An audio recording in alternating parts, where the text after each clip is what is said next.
I'm Leigh Brown. This is Crazy Shit in Real Estate. And today, as usual, you get a random conversation with some pretty good tips in it from Bob Lachance. If you recognize that number, it's because you're an NHL fan. He is a former hockey player turned real estate pro in a million directions. So I hope you'll enjoy the conversation, and I'll see you on the other side. This is the story of my life today. I'm 10 minutes behind on everything today. It's just my day. Sorry. My bad. No worries. Like the doctor's office, Except that I actually can control my schedule, and they're controlled by Big Pharma and Big Dollars, so they have That is true. less excuse actually than I do, let's be honest. That is true. So anyway, introduce yourself to my audience. They are Cool. mostly realtors and mortgage lenders, but I also have some normal people who just like that this is a real life real estate show. Realtors and mortgage lenders. All right. That sounds good. I mean, I do a bunch of stuff. I have a virtual assistant company. I have a real estate investment company. I also have my license. So I've been doing this for 20 plus years. So. Well, that's one of the secrets of real estate, that you actually can work in about 14 different directions at any given time. And it's not just what they've seen on Selling Sunset or House Hunters. But where are you located? I live in West Hartford. I'm from Connecticut, born in Massachusetts. I've been doing real estate, like I said, for about 21 years. I first started playing ice hockey for 8 years and then retired from that sport and jumped into real estate. Wait a minute. So grin for me. How many teeth you got? This one's fake, as you can see. The color's a little different. So that means you did play real hockey then, because you can't play real hockey and not lose at least one. Yeah, and a couple scars on your face. I got one right between the eyes, right down there, all the way down the bridge of the nose. So were you playing for the NHL or were you minor league? Where'd you play? I got drafted by St. Louis Blues. I played in their organization for 2 years, played one exhibition game. I played 4 years here in the minors and then 4 years in Europe. Well, that is so fun. Did you enjoy that time of your life? It was the best time ever. Going to the locker room and hanging out with your buddies and, going out, working out, playing in the bars for a little while. So it was a good time. So do you still play in like an old man rec league now? Do they still have? No, I don't. 4 knee surgeries later, I had to, hang up the skates. Yeah, that might be enough to let you just enjoy other people playing. Do you still go? Do you clap and cheer? No, I do. I have 3 kids that all play hockey. One's going to college next year. The other one is going to be the year after, and the other one's in high school. So. Okay, so did you read the book Outliers by Malcolm Gladwell? I did. Every time I meet a hockey person, they've all read it, because for those of y'all that are watching and listening, if you haven't read it, go read it. There's a whole story about how the NHL players line up based on youth hockey and ages, and it's fascinating and has to do with the amount of time you spend in the game. So, it's funny you say that. I'm a February birthday, so you're right in that game. Cutoff is January. Yep. All right, so you get out of hockey and obviously still hanging out with your friends. How do you land in real estate? Is it because you were not hireable by a normal 9-to-5 crowd? Pretty much. I went to school for 4 years. I went to Boston University for 4 years, and I was 2 classes short to get my degree because I got offered an NHL contract. So I had a sign-on bonus they gave me, and I said, you know what? I'm going to test it, see if I'm going to make the NHL, and I could always go back to school, right? It's only 2 classes short. Fast forward, every year I didn't go. So 8 years later, I either had to, I was at a point of decision, like a lot of people. Do you go back to school or do you just jump into an industry that doesn't have any barriers of entry? So decided to, jump into real estate because there's no barriers of entry. And, I bet on myself, and I don't like having any safety net, if you will. So I just jumped into real estate, and, here I am 20 something years later. Okay. Did you ever go back and finish those 2 classes? Or are you the almost bachelor's degree? I still have the almost bachelor's degree. Did not go back. Now I don't need it. I mean, I look back. The only reason why I should ever do it is just for my kids, for an example. But other than that, you learn a lot more in the real world than you do in school. I've said that a lot of times. I bartended and waited tables to pay for college at Carolina, but I learned more in the restaurant than I did on campus that has suited me in working with the general public. So I hear what you're saying, but maybe you'll be that dad who walks across the stage with his precious pumpkin, and you'll be the old graduate and they'll be the young one. It'll be so heartwarming. Back to School, right? And then the movie Back to School, Rodney Dangerfield. Oh, Rodney Dangerfield. That was a good one. That was a very good one. They could never make that now, by the way. That would be so politically incorrect that the good old movies, the good old movies. Yeah, all the good stuff, all the good movies that Mel made, you can't make now. I know. All right. So obviously, this is the crazy side of real estate, the things that are real life that happen that nobody expects. And you reached out to be on the show. So tell my audience a little bit about the space in real estate in which you find yourself now and how you landed there.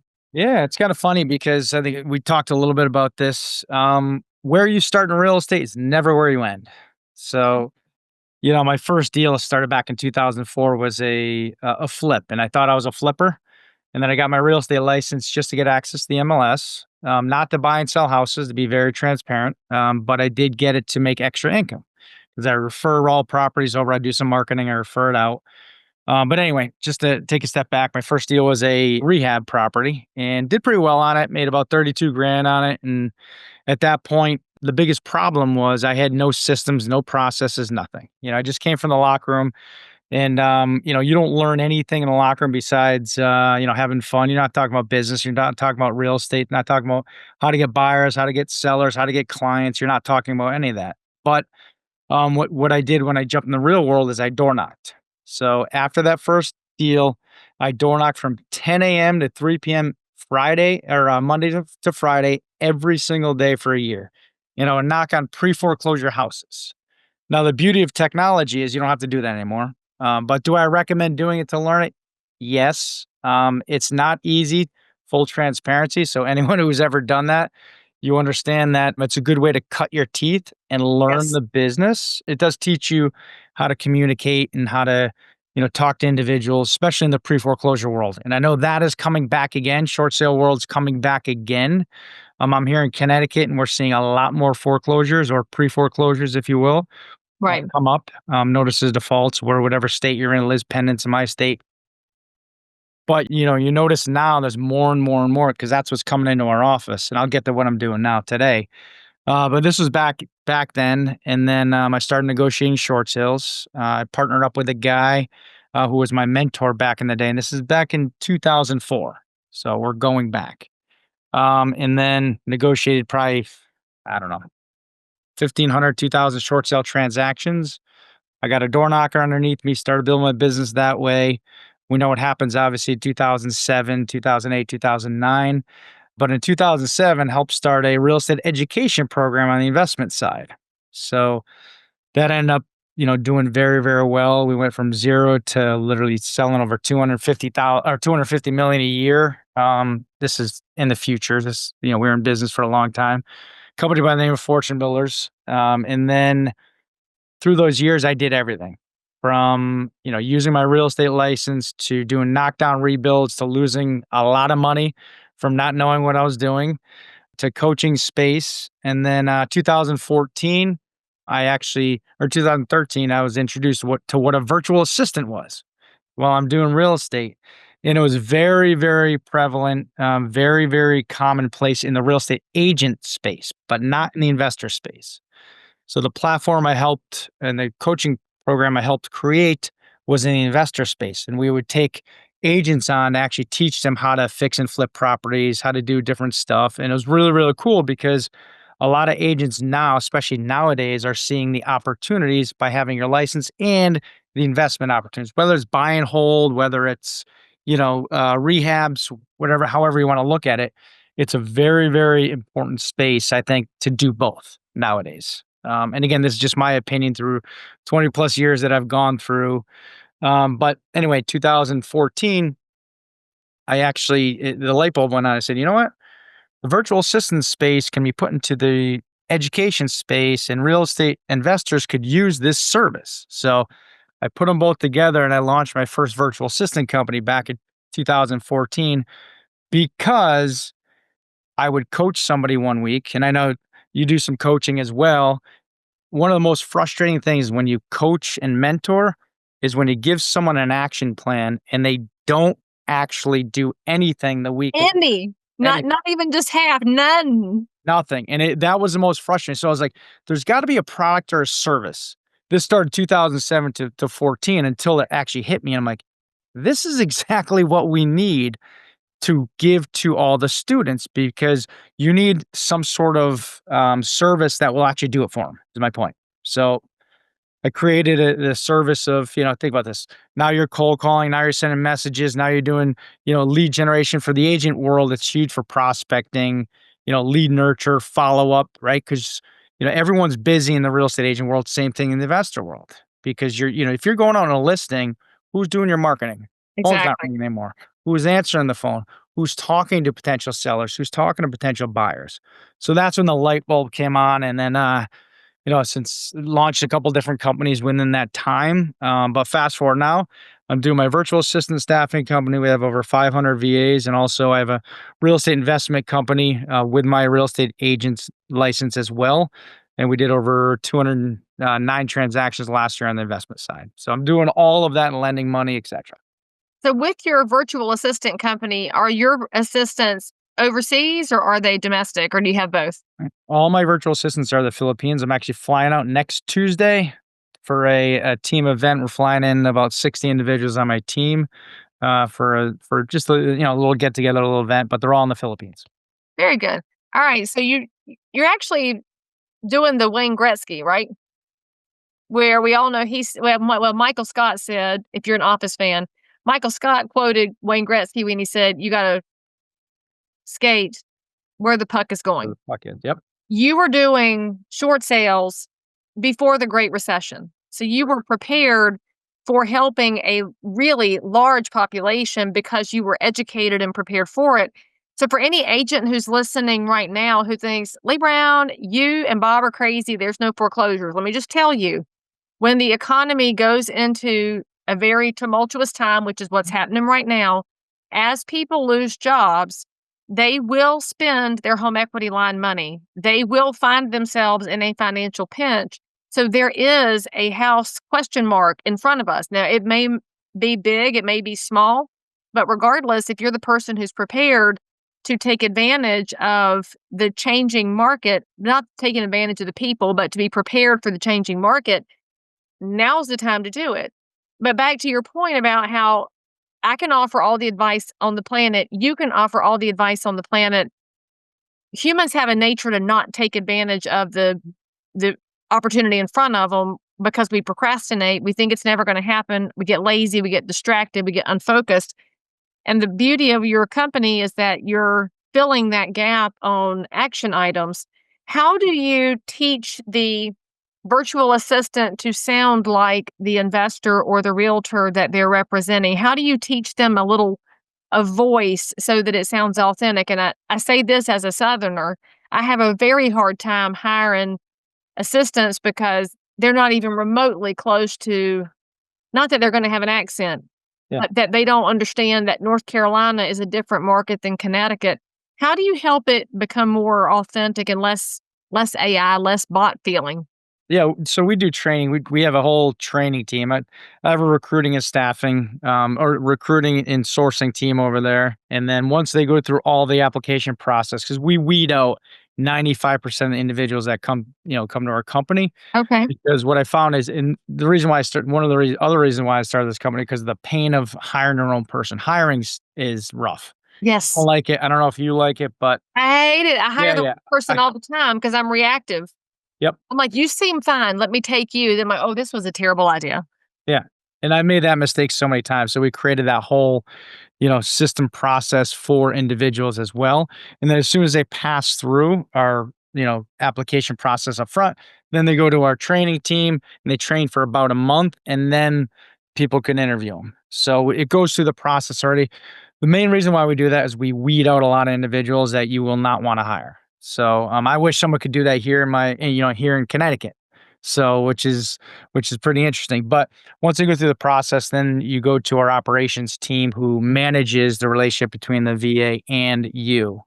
And to answer your question, I always call it the 80-20 rule, right? They could do 80% of everything except 20% makes you live like the best of what you do in your market, which 20% is different in my office. So I like to say everybody does 20% of things different, which that's the 20% you just have to tweak them a little bit. And that's just like if you hire anyone off the street into your office that has experience in real estate, you still have to let them, because your culture is part of that 20% as well. Well, there you go, friends. that should take your hiccups out of hiring truly anybody, whether they're on site or offshore, is that we expect perfection. We're not supposed to expect perfection. We can get a lot of stuff taken off our plates. So if you're in real estate and you're listening to this podcast or watching it and thinking, man, I need some more Leigh Brown answers in my life. Well, guess what, friends? I have a new program that is launching right now called Answers.Real Estate, where I will give you every bit of insight I have to help you grow your real estate business, help you better respond to consumers, to provide a more excellent real estate experience, so that the next time you land on crazy shit in real estate, you'll have a better solution to whatever you ran into. Answers.Real Estate. There are monthly plans available. You will love it. Get your coaching. Sign up with me today. Now, let's go back to the fact that you've changed gears multiple times. You've worked as an investor. You've trained agents. You're working with virtual assistants. You've door knocked and done all the different angles. What do you think is the biggest mistake being made by real estate professionals right now in 2025? I think it's the same as every time. And I went through this as well. It's shiny object syndrome, right? It's not focusing. If you're an agent, I would look at, and you're interested in something else. Let's just say you're interested in rehabbing. Then just focus on doing your agent business and also looking for rehabs. Understand how to do a scope of work, as an example. Understand, there's a lot of AI stuff out there that'll literally just look at a property on the outside and give you a rating. Wait, what? There's AI that will do that? Yep. Yeah. Which program? What program is that? I have to get it for you because I was just on a call last week, which the guy showed me. I think it's like send me an email after and I'll get it for you. Okay, because I'm allergic to AI, but I'm always kind of interested in the ones that sound different. So of course I just talked to the owner literally. So what it does, which is I think is pretty cool, it ties into Google Earth and it takes a picture of all the properties and it attaches AI to it to say, all right, if it doesn't need a roof, does it need, siding, does it need windows, and it gets that honed in. How's the foundation? Just through a picture. So it's pretty cool. I've never used it, but I will give you the owner's name as well if you want them.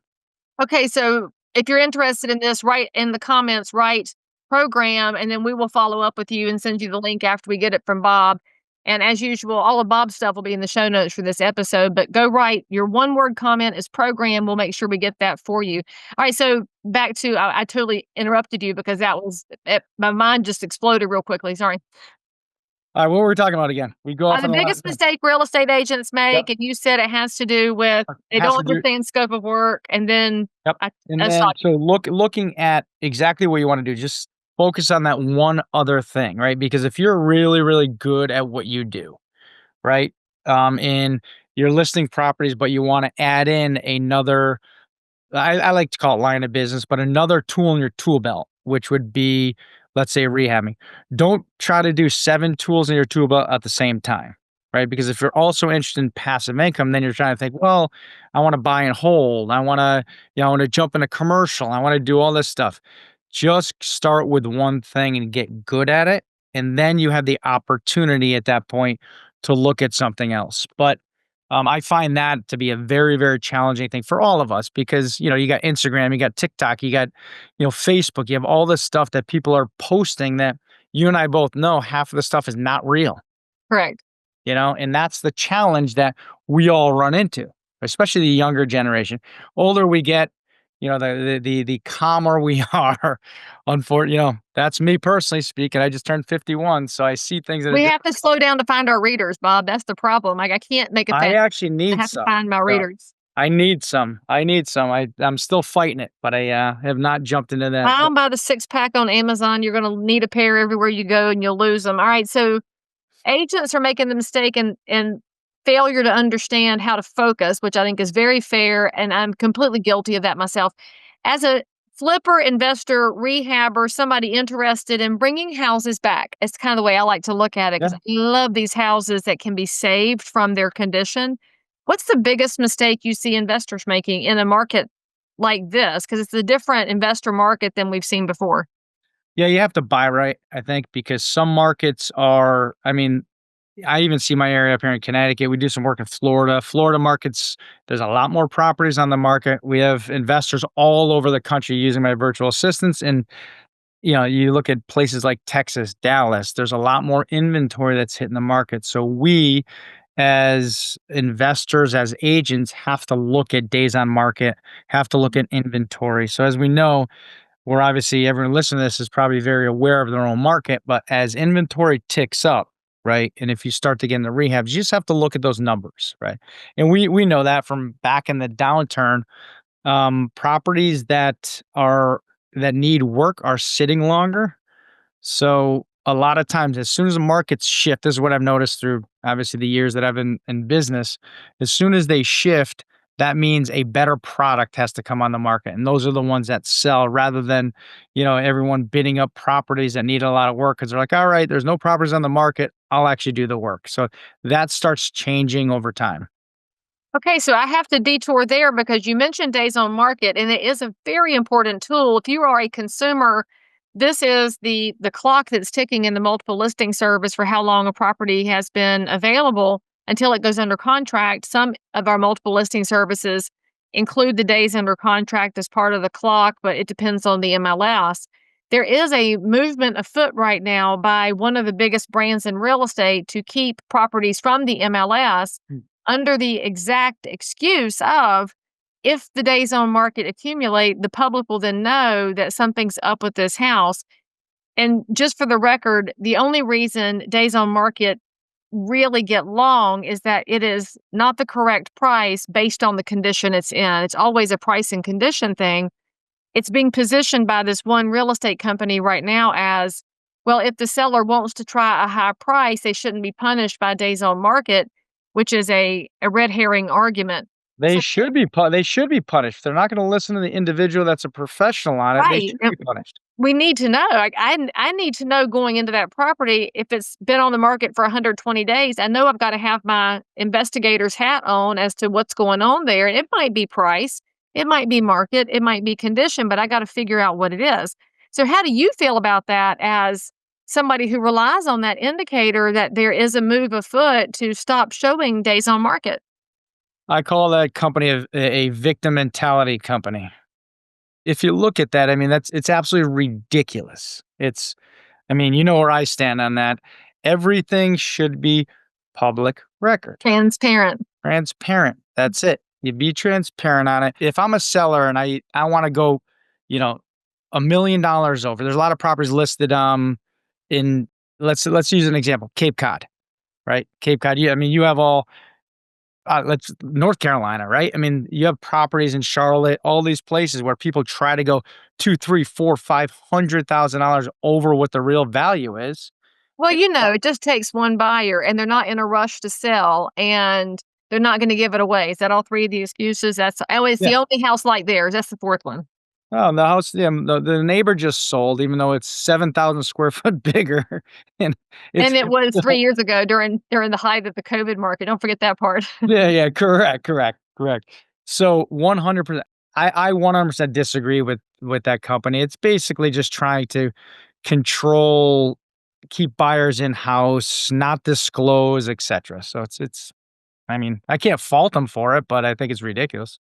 Well, I hear what they're saying, but I know there's an ulterior motive. So if you're in the public listening to this, would you please just trust me and Bob? Ask better questions and dig for motive. The more transparent somebody is, the less you actually have to ask because they will tell you things you didn't want to hear. But if somebody's over here trying to squirrel things away, you should ask yourself why it benefits them to squirrel things away. That's all I'm saying. Just say why. Ask and be like a 4-year-old, 5-year-old. Just keep asking why. Ask it 5 times, you'll get your answer. Oh, my daughter used to go, "Dat, dat, dat," because she wanted to build a vocabulary. Everything was "dat," and then when she started speaking, she spoke in chapters because she had built a vocabulary by asking constantly, and y'all, you can do that too. Okay, so I really haven't gone through any of the questions I was supposed to ask you, which is most of my shows here, but apparently I'm supposed to ask you about the best tasks to delegate when hiring a virtual assistant, because that one actually is an interesting question because real estate agents are control freaks by nature Yep. in a business that can't be controlled, which is hilarious to me. You cannot control anything. So we try to control it and then we don't hire people that could help us with predictable tasks. So what tasks do you think an agent can successfully allow somebody else to do which will also provide a better client experience to the person who engaged that realtor. Because I do think there's two different things going on. One helps the agent by making the consumer happier. I want a happier consumer client. So which tasks will provide that better experience to the other side? Yeah, absolutely. I mean, there's a lot of different tasks, but one of them is lead nurture because we get a lot of individuals that come to us that just don't turn into either buyer or seller. So one of the things is always keeping in front of them, always nurture them. Another one is that I think is very important is prospecting. You know, you always need to be prospecting because, and that's the most tiresome part of being any agent because you always have to, you got to get new leads in. You got to get new leads in. Whether it's another one, social media management is posting things out there every single day to make sure because people want to know you're relevant. People want to know you're out there. And if you're not out there, and I know for me personally, I don't like doing that. I have my VA team. We'll do, as an example, we'll do this podcast and my VA team will cut it up and send it out, right? Send out different clips on this. You could have a month worth of content on this. And anyone can get on your show, right? If you're a real estate agent, get on other people's show, get on your show, get on other podcasts, or just do walkthroughs of properties and just give it to a virtual assistant, let them post it, right? That would be right in front of you. You gotta stay relevant. Can we just point out how that's a direct correlation to your life as a hockey player? Because had you never gone to practice on the days that you didn't feel like it, that you were sore or tired or had other things to do, you never would have made it as far as you did. And real estate's no different. Investing is no different. You don't get to wake up and surprise, have business and have that be a reliable thing unless you're doing the hard work on the days you don't want to do the hard work. Yep, that's exactly right. I mean, it's kind of like with hockey, shooting pucks when no one's looking, right? Working out, running, doing all those things. People, people look at Michael Jordan, they think, well, he was just lucky. Does anyone, Not yeah, not at all. Does anyone have any idea of the hard work that they put in? Anyone puts in the top agents out there. What do they do when nobody's looking? Are they researching markets? Are they looking at days in the markets? Are they looking for more buyers? Are they looking for more sellers? Are they networking? Are they going to lunches, et cetera, et cetera? And that's frankly the key to success in any business, whether it's real estate or hockey or whatever it is that you're doing. If anybody wants to reach out to you, Bob, they want to find out about your investor programs, they want to find out about your virtual assistant support services, they want to just find out more about what your offerings are, what is the best place for them to find you? Absolutely. Check us out at Reva Global, REVA global.com. You could also check us out on same thing on Instagram, TikTok, Facebook, LinkedIn. You can send me an email direct, bob@revaglobal.com if you have any questions. And yeah, it's about all the ways you can find me. And as usual, all of the contact information for Reva and for Bob is in the show notes for this episode, as I previously mentioned. If you want information on that AI that we are going to follow up on, write program in your comments, click the bell to subscribe, and most importantly, come see us again next time. By the way, friends, don't miss my brand new coaching program at answers.realestate, where you can have access to Leigh Brown, submit your questions, have them answered, meet like-minded professionals, have an entire library to help you build your business no matter what happens in the market. Get signed up today. I promise you'll be glad you did. So if you found value in this episode, please like and subscribe to this channel, turn on the bell, and catch another amazing episode by clicking above. Crazy Shit in Real Estate is also available in all of your normal podcast apps. So if that's where you like to hang out, go find me, click subscribe, and most importantly, leave me a review that says you think I'm awesome, my guests are awesome, or this content is just exactly what you were looking for. And then, by the way, if there's something you need, you want to learn about something, you can comment below anytime. You can also send me a direct message if you need to remain anonymous. No judgment. But anyway, I'll only judge if you forget to subscribe and click. I'll see you next time.